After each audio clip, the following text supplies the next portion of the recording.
A primera hora de la mañana del 2 de julio de 1853, un pescador nipón presenció un singular espectáculo. Me dijeron que había unos barcos en llamas. Corrí montaña arriba para verlos mejor. Las naves se aproximaron más y más, hasta que por su silueta comprobamos que no se trataba de navíos japoneses, sino extranjeros. Y lo que habíamos tomado por un incendio en pleno mar era en realidad el humo negro que brotaba de sus chimeneas. Los barcos de vapor, como la mayoría de las innovaciones europeas, eran algo inusitado en Japón, pero ahora había 4 vapores en el puerto. La escuadrilla estadounidense, armada con cañones y con una dotación de cerca de 1000 hombres, estaba dispuesta a llegar por cualquier medio a la costa japonesa.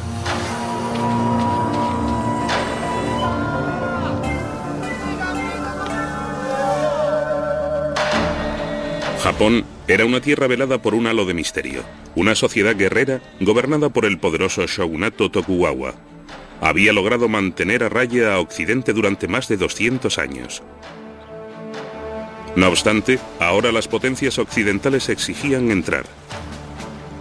¿Podría la nación repeler el poderío industrial de un resuelto Occidente? Estas son las memorias del Imperio Secreto Japonés.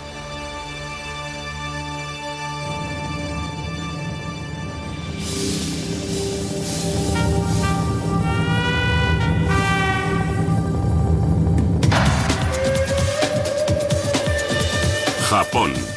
Memorias de un imperio secreto.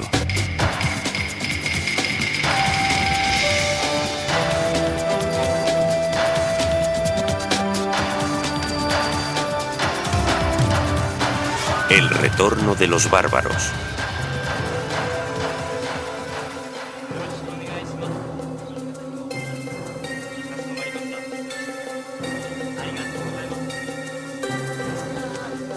Todos cuantos tienen relación con nosotros están juramentados y han rubricado con su sangre el compromiso de no hablar ni revelarnos dato alguno acerca de la situación de su país, de su religión, ni de los secretos de su gobierno.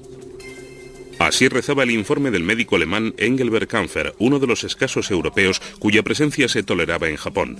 Corría el año 1690 y los nipones consideraban a los occidentales unos bárbaros que ponían en peligro su ordenada sociedad. Los japoneses estaban decididos a mantener sus puertas cerradas a Occidente, mientras les fuera posible. Pero había una excepción. Un pequeño asentamiento de mercaderes holandeses que habían accedido a vivir confinados en un islote del puerto de Nagasaki. Durante más de 2 siglos, este cautivo establecimiento comercial constituiría la única ventana de Europa a esta impenetrable nación.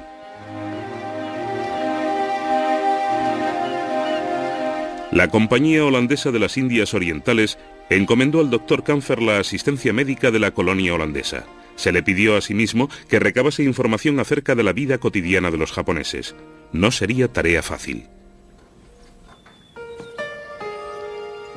Estamos sujetos a una custodia férreamente estricta, tanto desde dentro como desde fuera de la isla, por parte de varios guardianes que no nos tratan como a hombres honrados, sino como a criminales, traidores, espías, prisioneros o como mínimo rehenes del shogun.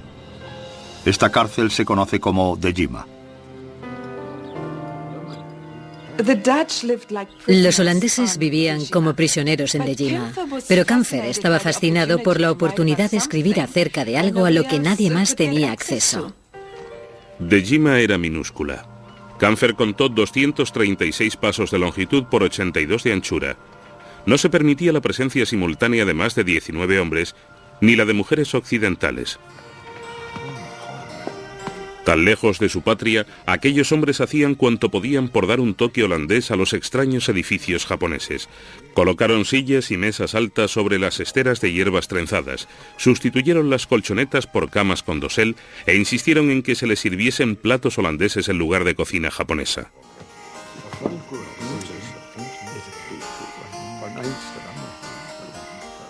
Ningún súbdito nipón, salvo las prostitutas, estaba autorizado a tener contacto con los holandeses sin supervisión. Pese a ello, y a fin de obtener datos para sus crónicas, Kampfer se las ingenió para reclutar un pequeño grupo de involuntarios informadores japoneses. Les ofrecía mis servicios profesionales de buen grado y sin cobrarles nada, les proporcionaba medicinas y les servía amablemente licores europeos. Les preguntaba acerca de los asuntos del país, de su medio natural y sobre temas tanto seculares como espirituales, con toda libertad.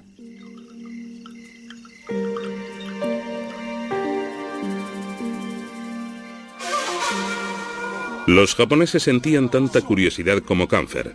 El asentamiento holandés era su ventana al exótico mundo occidental. Sin embargo, el goteo de información procedente de ultramar se custodiaba celosamente.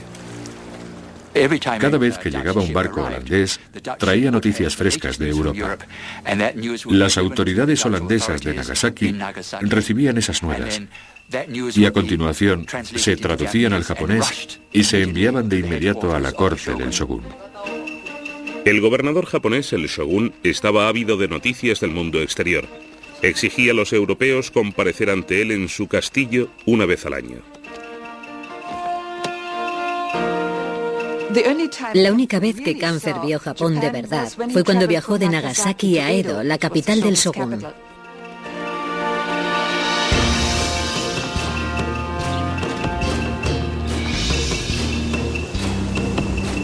El trayecto por carretera hasta Edo ofreció a Camfer reveladores atisbos del mundo de los japoneses.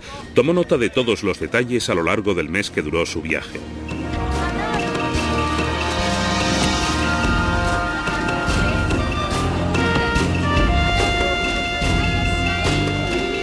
Se nos brindan muchos de los honores que por lo general se reservan para los señores provinciales. La calzada se barre y se riega para que no se levante polvo. En las casas que jalonan el camino, la gente se arrodilla tras las persianas para contemplar nuestra comitiva en absoluto silencio.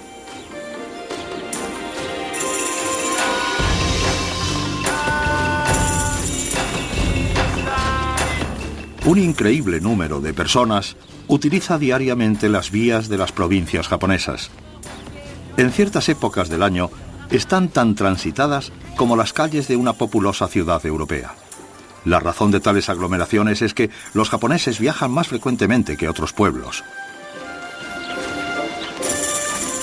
Camfer escribió acerca de todo tipo de viajeros, los samuráis y sus señores llamados daimyos, los mercaderes y los artistas itinerantes, los monjes budistas y un grupo de jóvenes vestidas al estilo de las monjas.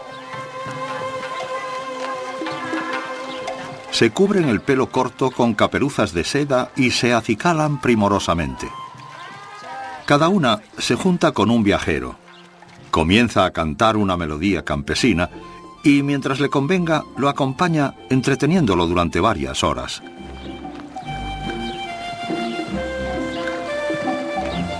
A medida que aumentaba el tráfico, también lo hacía el número de comerciantes que atendían las necesidades de los viajeros.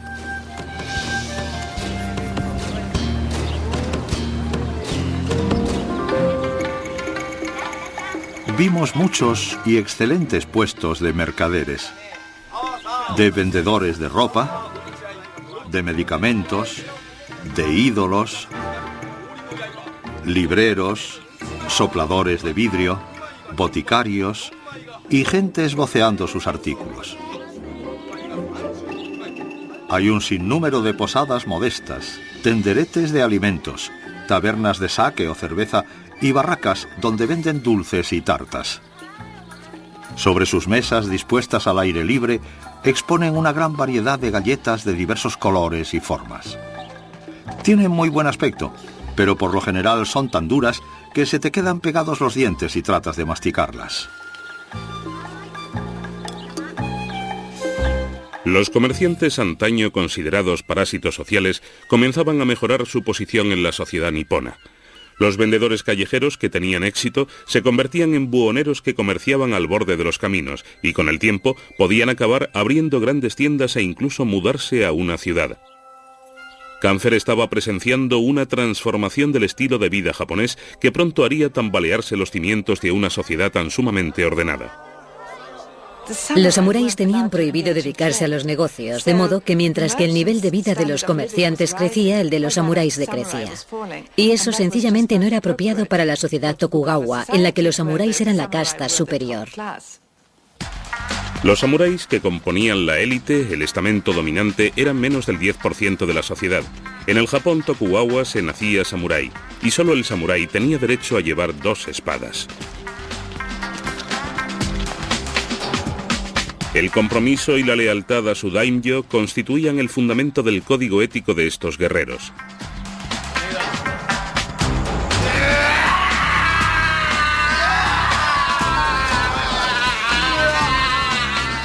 Sin embargo, ahora, en tiempos de paz, los otrora privilegiados samuráis afrontaban un futuro incierto. No había guerras en las que luchar y muchos daimyos tenían dificultades para mantener todo un ejército en nómina.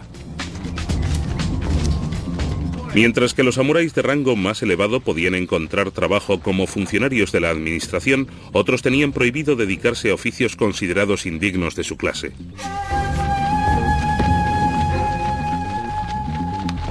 Una creciente cantidad de samuráis desempleados, llamados ronin, vagabundeaban por los campos en busca de un nuevo señor.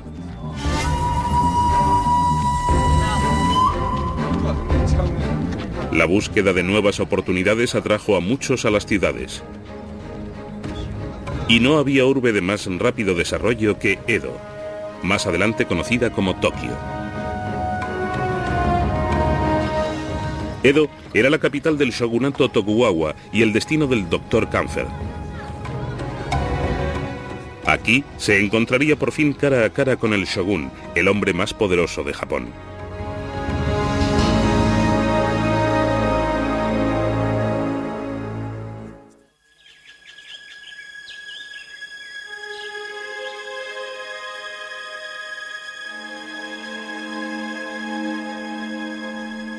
Cuando el Dr. Kampfer llegó a Edo, pasó más de 2 semanas confinado.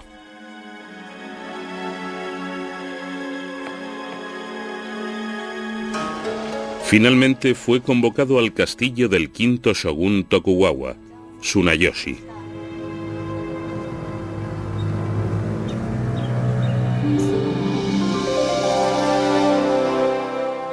La residencia del shogun es espaciosa y tiene muchos y largos corredores y grandes estancias que pueden compartimentarse mediante paneles deslizantes. Conforme a los más bellos diseños de la tradición nipona, los techos, las vigas y los pilares están decorados con motivos de la naturaleza, tallados y lacados o dorados con figuras de aves y plantas. Lo importante del quinto shogun Tokugawa, Tsunayoshi, es que fue el primer shogun que no había recibido instrucción de samurái. Fue educado como hombre de letras, ya que no estaba destinado a ser shogun, de modo que tenía una visión completamente distinta del mundo. La madre del shogun era hija de un comerciante. Había roto las barreras sociales al quedarse prendado de ella el shogun regente. Su hijo Tsunayoshi era un compendio de valores samuráis y mercantiles. Él conduciría a la sociedad japonesa en una nueva dirección. En su corte, la ilustración estaba más en boga que las artes marciales, y los daimyos que deseaban ganarse sus favores se convirtieron en mecenas de las artes y las letras. Fue una era de florecimiento cultural para Japón. Tsunayoshi transformó la sociedad samurái. Condenaba la violencia, que desde luego formaba parte de la ética samurái. Influenciado desde niño por el estudio de los clásicos budistas y confucianistas, las leyes de la compasión promulgadas por el shogun estaban destinadas a salvaguardar a todas las criaturas de la naturaleza. Las leyes de la compasión de Tsunayoshi protegían a quienes se encontraban en el último peldaño de la escala social. Legisló contra el infanticidio, y eso es muy avanzado. Los niños quedaban abandonados cuando sus padres ya no podían darles de comer. Sencillamente se les dejaba morir. Pero Tsunayoshi ordenó que en adelante la administración se hiciese cargo de ellos, los alimentase y les procurase un hogar. Sin embargo, Tsunayoshi también era célebre por derrochar el tesoro nacional para su propio disfrute. Además, sus reformas comenzaron a llegar a extremos duros e impopulares. Puesto que había nacido en el año del perro, Tsunayoshi promulgó estrictas leyes para amparar a los perros. Los samuráis tenían gran cantidad de perros en sus mansiones. Y cuando no querían alguno, lo dejaban suelto por la ciudad. Y esos perros vagabundos a menudo atacaban a los niños. Nadie quería hacerse responsable de un perro, pero claro está, no podían ordenar que matasen a aquellos perros. Acabó construyendo corrales para ellos y al parecer en aquellos albergues acabaron viviendo unos 40.000 perros a los que había que alimentar. Y por supuesto los señores feudales, los daimyos, eran quienes lo pagaban todo. Tsunayoshi acabaría recibiendo el sobrenombre de el Shogun Perro. El doctor Kampfer observó con humor: Cuando muere un perro, se lo llevan a las montañas y lo entierran tan escrupulosamente como a una persona. Cierto campesino que acarreaba su perro muerto con esfuerzo maldijo ante un vecino el año en que había nacido el shogun. El otro replicó: «Amigo mío, no te quejes. Si hubiese nacido en el año del caballo, nuestra carga sería mucho más pesada». Y ante el Shogun Perro compareció por fin el doctor Kampfer. Tras un mes de viaje y 2 semanas de espera, Kampfer se quedó impresionadísimo por la experiencia. Trazó algunos dibujos para ilustrar la crónica de su actuación forzada. Después de tenernos 2 horas ensayando, nos ordenó despojarnos de nuestras capas y bailar, saltar, hacernos los borrachos, hablar un mal japonés, cantar. Por mandato del shogun, tuvimos que ofrecerle tal entretenimiento y ejecutar innumerables monerías. Engelbert Kampfer y el quinto shogun Tokugawa tenían algo en común, que era una gran curiosidad. Pero durante la audiencia, el shogun estaba sentado tras un biombo de bambú. Pidió a Kampfer que se acercase al bastidor, se quitase incluso la peluca y cantase y bailase para él. Y Kampfer forzó la vista tratando de vislumbrar el aspecto del shogun y sus esposas tras aquel biombo de bambú.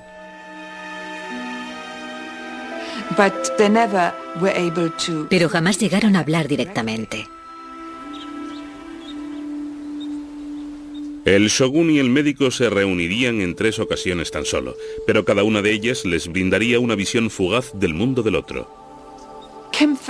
La descripción de Japón de Kampfer se convirtió en un bestseller. Primero se publicó en inglés y posteriormente fue traducido al holandés, al francés y a otras lenguas, incluso al ruso. Y prácticamente todo cuanto se sabía sobre Japón hasta el siglo XX se basaba en la llamada historia de Japón de Kampfer.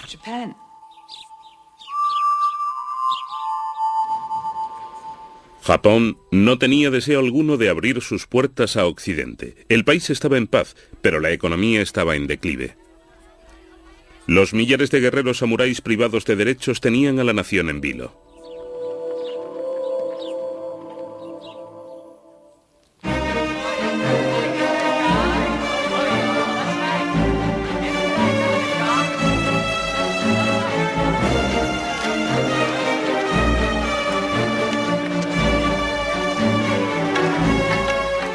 A principios del siglo XVIII, Edo era probablemente la ciudad más populosa del mundo, con su más de 1 millón de habitantes.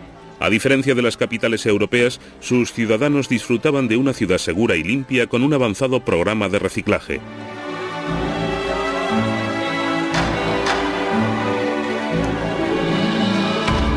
Y era inconmensurablemente próspera.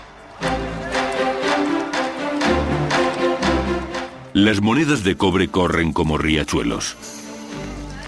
Y las de plata se amontonan como copos de nieve. Cada mañana se vende tal cantidad de pescado que uno muy bien podría preguntarse si no se habrán agotado todas las existencias del mar.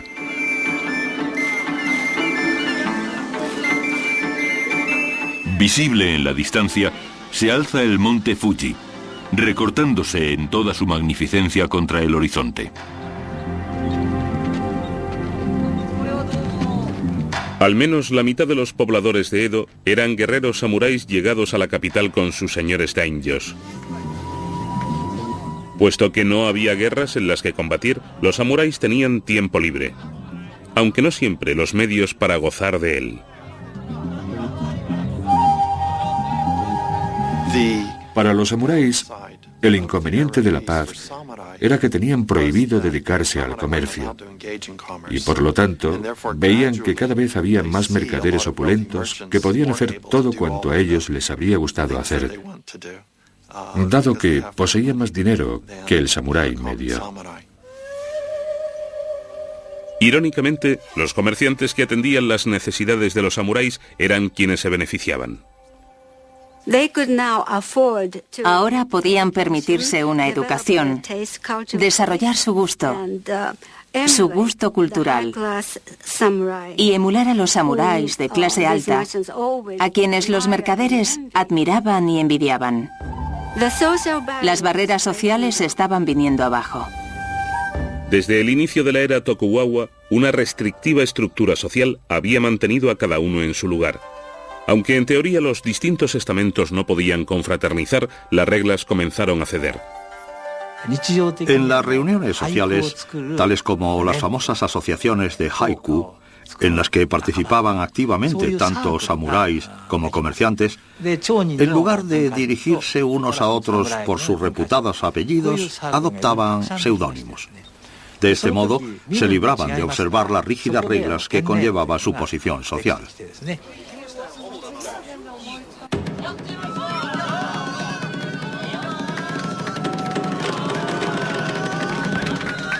Gracias al estímulo de la paz y la prosperidad económica, las artes y los espectáculos experimentaron un auge. El interés de los samuráis por la cultura había estimulado la alfabetización de todos los grupos sociales. El 85% de la población masculina de Edo leía ávidamente. En 1800, había 120 o más círculos de poesía haiku. También había unas 500 librerías y una actividad editorial muy dinámica. Esa gente demandaba libros e información. Querían leer obras de ficción estimulantes. Algunas de las novelas más vendidas de la época fueron escritas por un comerciante reconvertido en literato llamado Ihara Saikaku. Sus libros eran un canto a la incipiente cultura popular de su tiempo, un género completamente nuevo en la ficción japonesa. Saikaku rondaba las calles de Edo en busca de material literario. Trataba con prostitutas y daimyos, así como con mendigos y negociantes, y escribió acerca de todos ellos con un candor desenfadado y un humor procaz, satirizando sobre todo a los nuevos ricos que trataban de emular a los refinados samuráis. Si no los conocieras, te daría la impresión de que todos son de buena familia. Pero déjame que te cuente. ¿Es aquel de la capa brillante?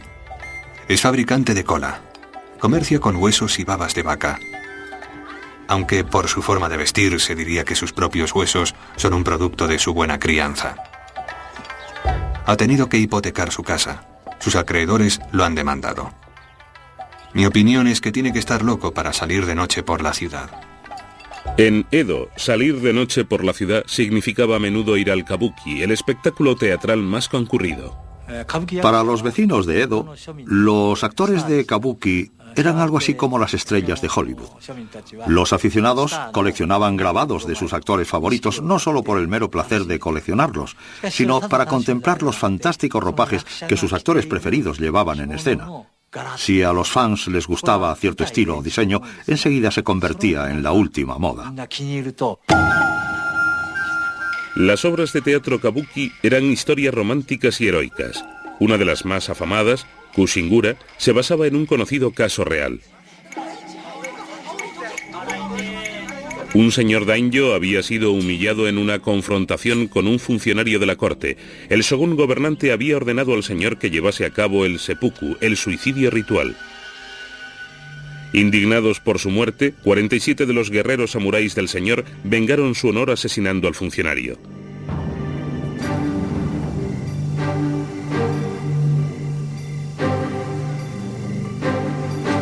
Aquello enfrentó al shogun con un dilema.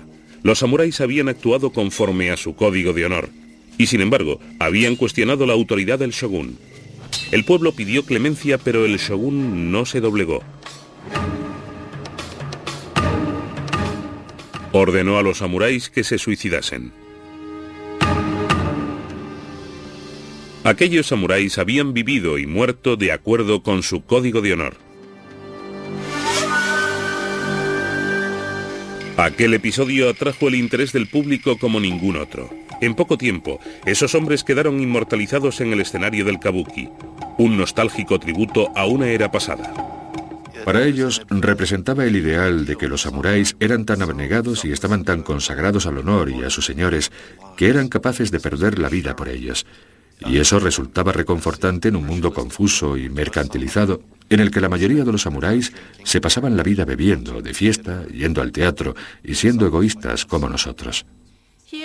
Los 47 samuráis actúan como verdaderos guerreros.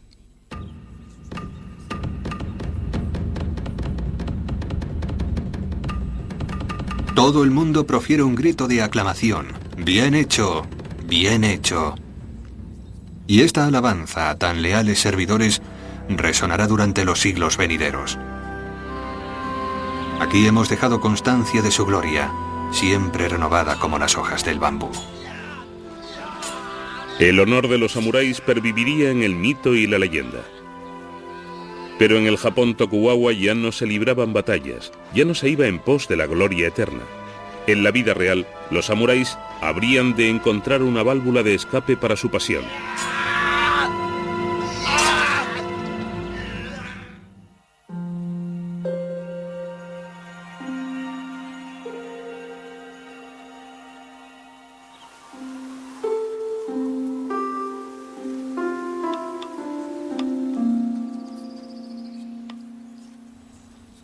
La cortesana dispone sus ropajes de tal modo que su ropa interior de seda se abra para revelar un retazo de piel blanca.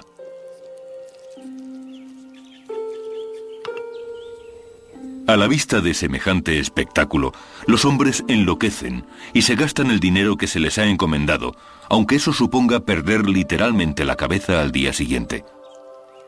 Sin embargo, la mayoría de los hombres deben conformarse con envidiar a quienes pueden pagar el precio de una cortesana.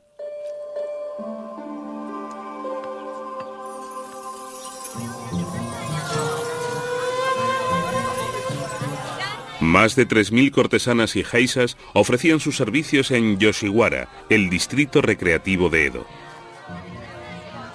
Yoshiwara estaba regulado por el gobierno y constituía un modo efectivo de mantener controlada a la inquieta población masculina. Como soldados de permiso perpetuo, los samuráis pasaban sus horas de ocio y dilapidaban sus magros salarios en sus tentadores ensueños. Yoshiwara era un lugar de fábula para los hombres de Edo. Les proporcionaba sueños, fantasía, imaginación y pasión. Era una especie de Hollywood en donde la celebridad era muy importante. Cerrado con puertas, amurallado y rodeado por un foso, era prácticamente una ciudad. Jamás se permitió a occidental alguno experimentar sus placeres.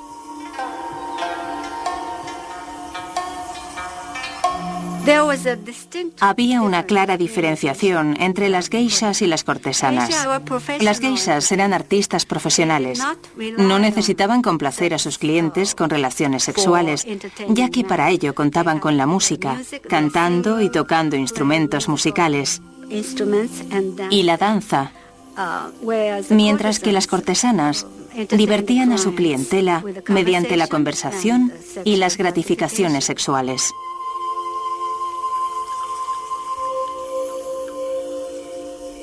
Las cortesanas de Yoshiwara constituían la élite de la prostitución. Si solo pretendían satisfacer sus necesidades sexuales, podían ir a cualquier burdel ilegal. Por toda Edo había muchísimas prostitutas ilegales y baratas, pero preferían acudir a Yoshiwara, ya que era un lugar sumamente prestigioso y especial. Reclutadas en su infancia entre las familias humildes, tanto geishas como cortesanas se instruían en la estricta etiqueta y desarrollaban un magnífico sentido del estilo y el refinamiento artístico.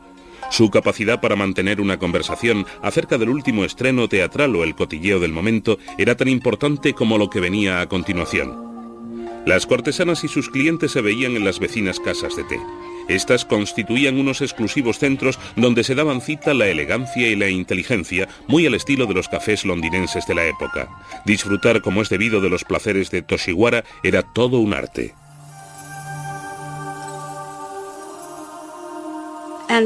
Las cortesanas de Yoshiwara estaban aleccionadas para considerarse superiores a sus clientes. Y si un hombre deseaba visitar Yoshiwara, antes debía prepararse durante 6 meses. Tenía que adquirir un buen juego de espadas y pensar muy bien lo que iba a ponerse, ya que allí no se iba de cualquier manera. La cortesana tenía derecho a rechazar a un cliente si no le gustaba, aunque éste pudiese permitirse pagarle. Por lo tanto, querían dar buena impresión a las cortesanas. Además, en cuanto un hombre se comprometía con una, tenía prohibido ver a otras mujeres. Y si se veía con otra a escondidas, el gremio de prostitutas tenía perfecto derecho a sancionarlo. Se le rapaba el pelo, se le obligaba a vestir un kimono rojo de mujer y todo el mundo lo vituperaba. Yoshiwara engendró sus propias y exclusivas costumbres, un arte, una moda y un lenguaje característicos. Daba la impresión de ser un mundo ajeno a las crudas realidades de la vida.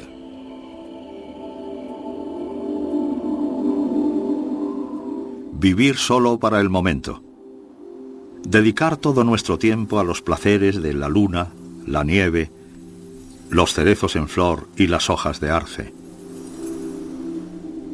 Entonar canciones, beber sake, acariciarnos e ir a la deriva, sencillamente a la deriva, sin preocuparnos jamás por la falta de dinero, negándonos a perder el ánimo, como una calabaza que flota arrastrada por la corriente del río. Esto es lo que llamamos ukiyo, el mundo flotante.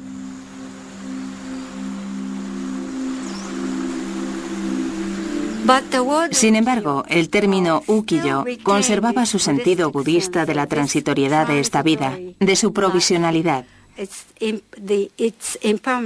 Los sufrimientos de esta vida seguían existiendo, sobre todo para las cortesanas y las prostitutas, que experimentaban ciertos problemas. Eran muy infelices y, a pesar de todo, tenían que ofrecer una imagen radiante y alegre a la ciudadanía en general. Eso me lleva a pensar en el blues del mundo del jazz. Por su indescriptible patetismo, por su tristeza. Eso es lo que me recuerda a mí la palabra ukiyo.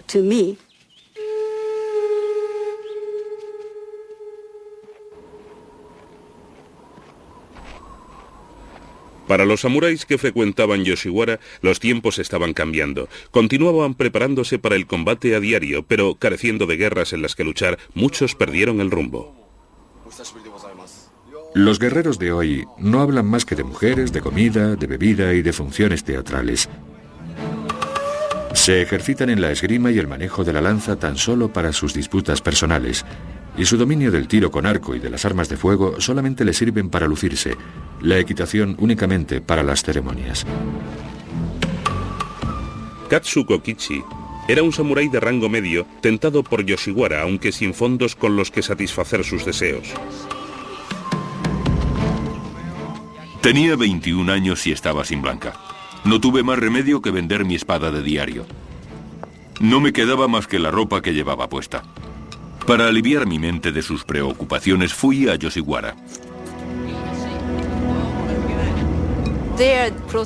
Eran jóvenes inconformistas que no encajaban en aquella sociedad. Llevaban unos kimonos mayores de lo normal y unos cortes de pelo muy curiosos, a veces con la cabeza rapada como señal de protesta.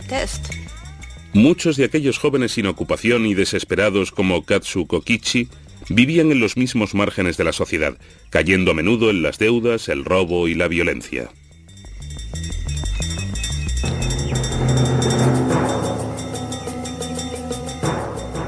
Cuando entramos en el recinto del santuario, un par de hombres de aspecto burlón se acercaron a nosotros. Sin previo aviso, un amigo mío escupió a uno de ellos a la cara.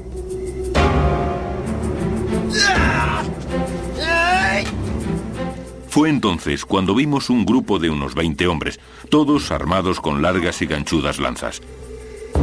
Extramuros tenían unos refuerzos de unos 30 hombres con picas. Éramos 4 contra 50. Para Katsu Kokichi, el código de honor del samurái ya casi ni existía.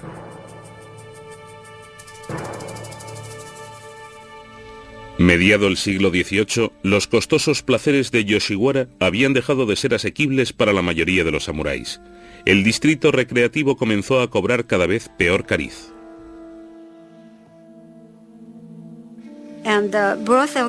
Los propietarios de los burdeles perdieron su orgullo. Se habían convertido en esclavos de la avaricia y eran mucho menos compasivos.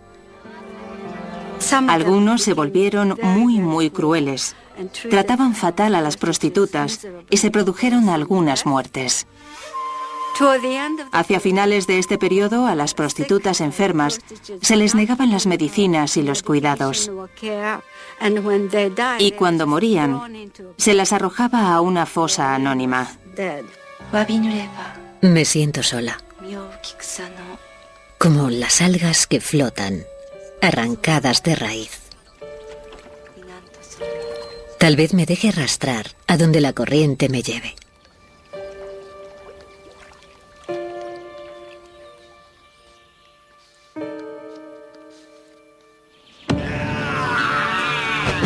El mundo insular de los samuráis estaba en decadencia.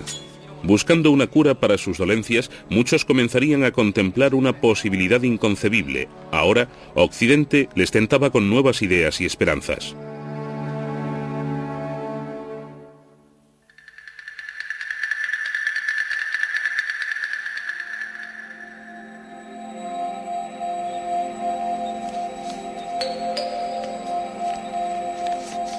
No entendía una sola palabra, claro está. Pero los dibujos de las vísceras, los huesos y los músculos no se parecían a nada de cuanto había visto hasta entonces. El médico Sugita Genpaku no leía holandés, pero cuando se topó con un tratado de anatomía escrito en esta lengua, se quedó admirado al ver los grabados. Jamás había visto cosa semejante en sus textos chinos de medicina. A mediados del siglo XVIII, los libros europeos que habían comenzado a llegar clandestinamente procedentes de los Países Bajos despertaron el interés de muchos científicos y médicos nipones. Sugita Genpaku recibió una autorización del gobierno para realizar la primera autopsia legal en el cadáver de una delincuente con fines científicos.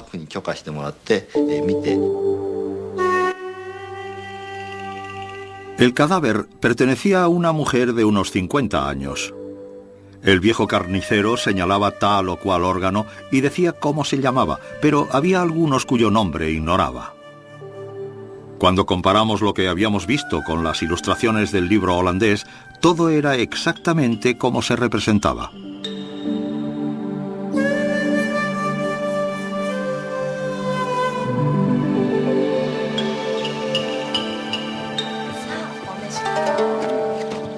El doctor Sugita y sus colegas reflexionaron acerca de lo vergonzoso que había sido tratar a sus pacientes careciendo de un conocimiento fidedigno del cuerpo humano.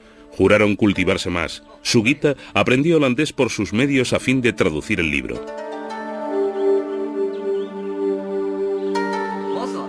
Al día siguiente nos reunimos y comenzamos. Con el tiempo conseguimos descifrar 10 líneas diarias o más. Al cabo de 2 o 3 años de mucho estudiar, lo tuvimos todo claro.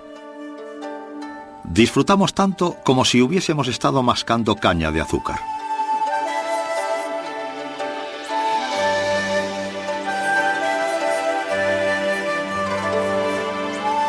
En 1774, el shogun concedió permiso al doctor Sugita para publicar el Tratado de Medicina para que pudiese compartir sus conocimientos con otros médicos. Aquel libro tuvo su influencia en el creciente interés por el holandés, conocido como Rangaku.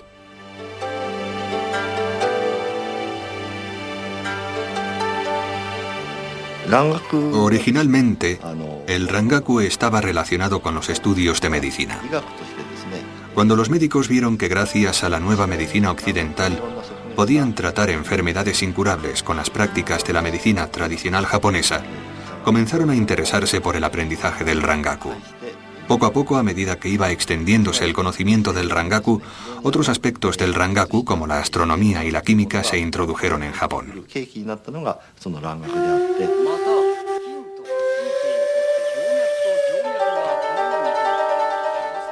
Casi un siglo después de los tiempos del doctor Engelbert Kampfer, la avidez de saber occidental daría el primer impulso para abrir las puertas de Japón desde dentro.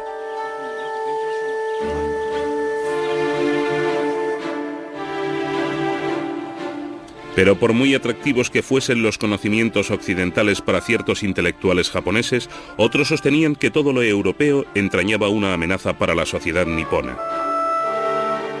Una causa de perjuicio que ha surgido últimamente son los estudios holandeses. Esos estudiantes han sido engañados por la debilidad de algunos, por los artilugios novedosos y las medicinas exóticas que hacen las delicias de la vista y fascinan al corazón. Si algún día los traidores extranjeros se aprovechasen de la situación y sedujesen a los ignorantes con sus métodos, nuestro pueblo adoptaría prácticas como comer perro y oveja. Y ya nadie podría evitarlo. Es como criar bárbaros en nuestro propio país.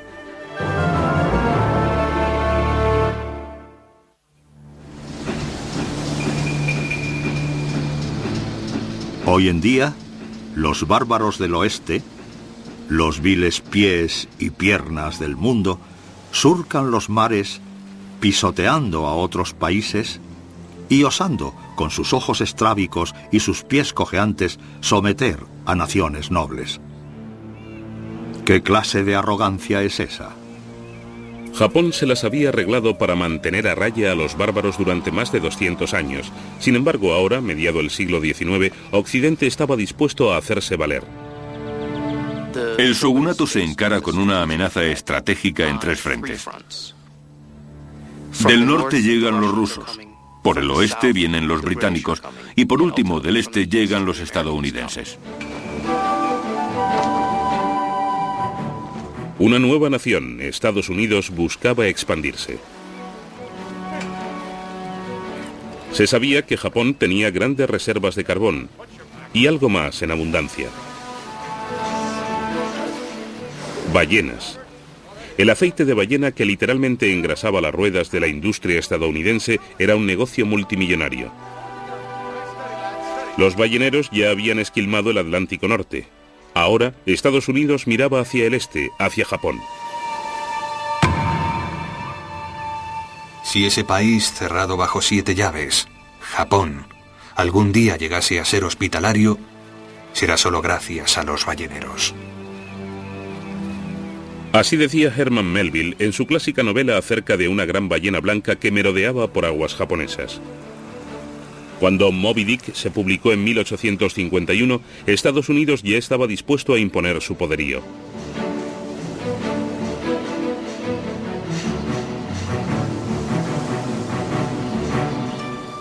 Los gobernantes japoneses eran conscientes de la creciente presión que se dirigía hacia sus costas. El shogunato llevaba varias décadas preparándose para la llegada de los occidentales.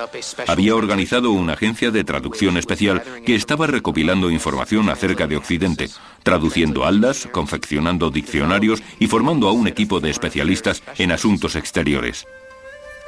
Los consejeros más importantes del shogun le advirtieron de una inminente amenaza exterior e instaron al shogun a que reforzase sus defensas. Deberíamos construir buques de guerra. Así, si los bárbaros vienen a nuestras aguas, podremos cañonearlos. Otros temían que Japón no fuese rival para Occidente. Sus armas y sus barcos no habían evolucionado desde que cerrase sus puertas a Europa 2 siglos antes. No había resolución.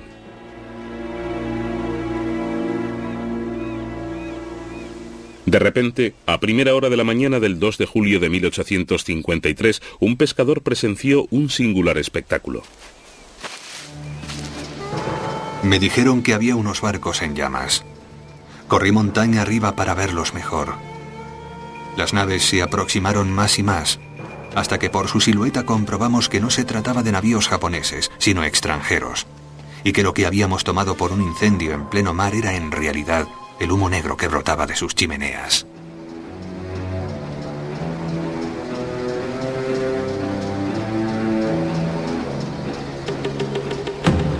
Aquellos vapores empequeñecían a cualquier nave de construcción japonesa. Los japoneses los llamaron kurofune, barcos negros de aspecto maligno. Los buques iban armados con cerca de 60 cañones y a bordo viajaban casi 1 millar de estadounidenses. Y no atracaron en el puerto extranjero de Nagasaki, sino en las vedadas aguas de la bahía de Edo, la mismísima capital del shogun.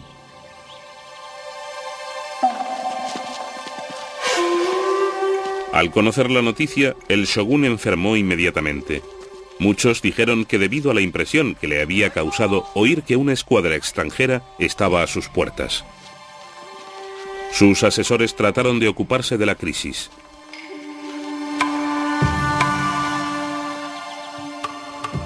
Las noticias llegaban una tras otra.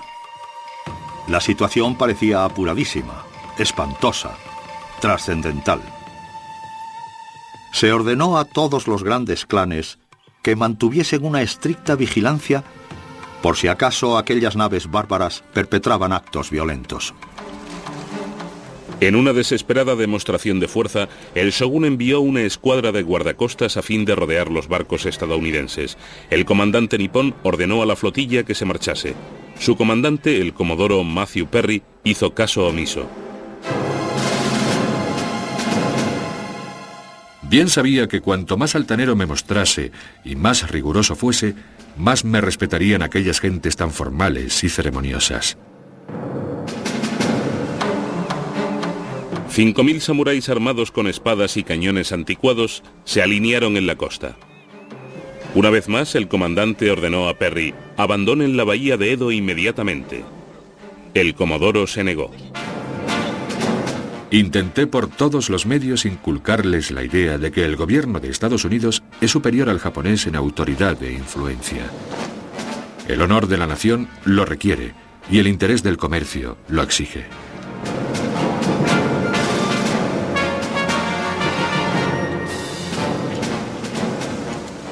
Los japoneses apostados en la costa observaron cómo la tripulación de Perry se aprestaba a la acción. Se cargaron los cañones, se tomaron los fusiles. Perry desembarcó. Perry presentó sus papeles y pronunció su ultimátum. Se retiraría y esperaría a que se acatase la exigencia estadounidense de abrir el país al comercio. Si no, estaba dispuesto a hacerse con Japón por la fuerza. Regresaría en primavera a recibir una respuesta. Y zarpó con su escuadra de la bahía de Edo. Su comportamiento y su forma de expresarse eran excesivamente arrogantes, por lo que el insulto a la dignidad nacional no fue pequeño. Quienes fueron testigos no pudieron sino rechinar sus dientes y sufrir aquella afrenta en silencio. Cuando los bárbaros se retiraron, cierta persona desenvainó su espada e hizo pedazos una efigie de su comandante, Perry. Perry era muy temido. Había retratos en los que se le representaba como un demonio. Había ilustraciones de sus barcos escupiendo fuego. Y todo ello contribuía a que cundiese la histeria entre ciertos sectores del pueblo japonés. Al mismo tiempo, había fascinación. Había fascinación por Perry, por aquellos barcos, por aquellos enormes barcos que jamás habían visto antes. Había fascinación por las proezas tecnológicas de los estadounidenses. Para complicar la situación, el shogun había muerto y el nuevo shogun era un incapaz. Sus consejeros se hicieron cargo del problema, pero no lograron alcanzar un acuerdo. El shogun decide que va a pedir su opinión a todos los daimyos de Japón. ¿Qué debería hacer el shogunato? Es una transgresión radical de la tradición. Encargarse de los asuntos exteriores es competencia del shogunato. Y el título de shogun, por supuesto, significa literalmente el generalísimo que somete a los bárbaros. Y sin embargo, el shogun pregunta a los daimios qué debe hacer. Surgen dos posturas. Una de ellas está a favor de la apertura del país. Los estadounidenses no comprenden la ética de la humanidad y la justicia. No tendremos más remedio que empezar a comerciar con ellos. La otra facción defiende reverenciar al emperador y expulsar a los bárbaros. Los estadounidenses han venido a adueñarse de Japón. Por lo tanto, si no los rechazamos ahora, las demás potencias vendrán después. Estamos en una situación peligrosa. Mientras se desarrollaba la controversia, el shogunato seguía indeciso. A finales de año no se había llegado más que a compromisos escasamente entusiastas e insuficientes intentos de defender las costas.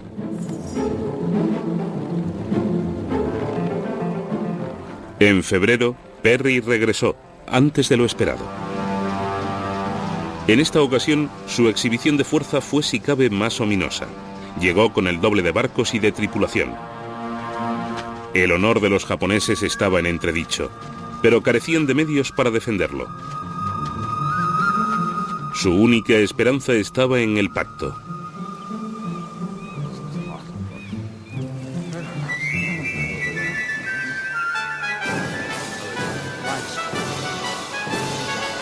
Nada más desembarcar Perry, se emprendieron las negociaciones. Se prolongaron hasta bien entrada la noche y durante los siguientes 23 días.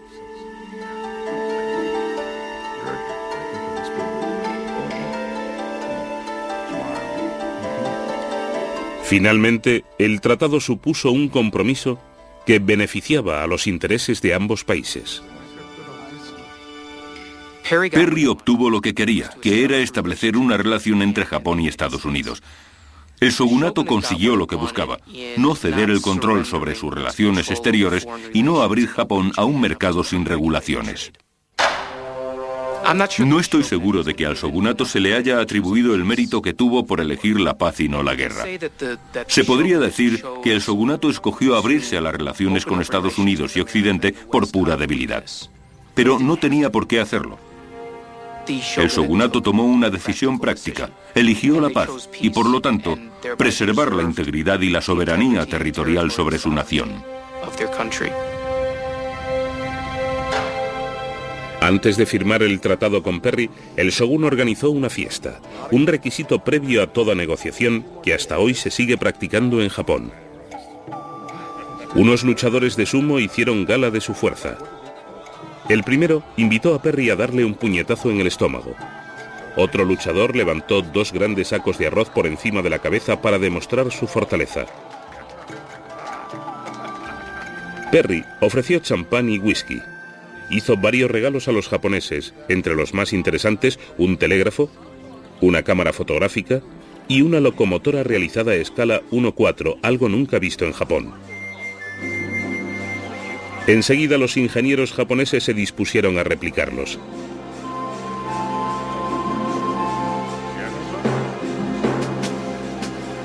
Tres días más tarde se suscribió el pacto. No mucho después, Japón firmó acuerdos comerciales con Rusia, Inglaterra, Francia y Holanda. A pesar de su convenio con Occidente, los días de la dinastía Tokugawa estaban contados. El estamento militar ya jamás gobernaría el destino de la sociedad japonesa. Al cabo de menos de 10 años, los samuráis fueron licenciados oficialmente. No obstante, la ética samurái había quedado indeleblemente grabada en la cultura japonesa. En 1868, el 15º shogun dimitió. Con su partida, los 265 años de gobierno del clan Tokugawa llegaban a su fin. La era moderna de Japón había comenzado.